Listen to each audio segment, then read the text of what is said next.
తనకు మంత్రి పదవి రాకపోవడంపై కోమటిరెడ్డి రాజగోపాల్ రెడ్డి మరోసారి తీవ్ర అసంతృప్తి వ్యక్తం చేశారు. తనకు మంత్రి పదవి దక్కకుండా అడ్డుకుంటున్నది ఎవరని ఆయన ప్రశ్నించారు.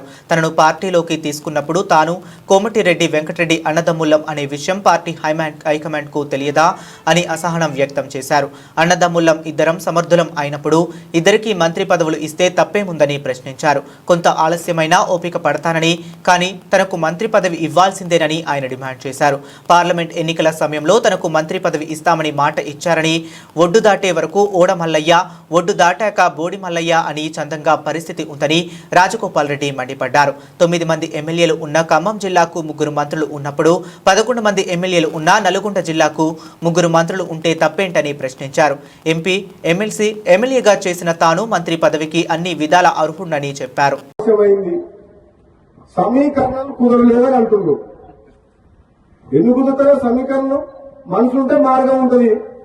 ఎవరు కుదరలేదు రాకుండా ఎందుకు కుదురుతారో సమీకరణలు? నీకు నన్ను పార్టీలో తీసుకున్నప్పుడు కదా మీ ఇద్దరు అర్థం ఉండాలి కదా, తెలుసుగా.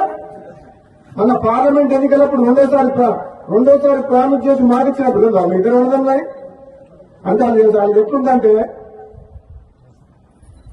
ఒడ్డు దాటినాక ఓడమల్లయా, ఒడ్డు దాటినాక బోడమల్లయా అన్నట్టుంది.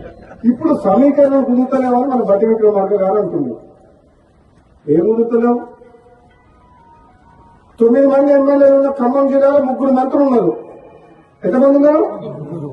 11 మంది ఎమ్మెల్యేలు ఉన్నా నల్గొండకు 3 ఉన్నారు. తప్ప మహబూబ్నగర్కు ముఖ్యమంత్రి ఇచ్చినాం కదా మనం.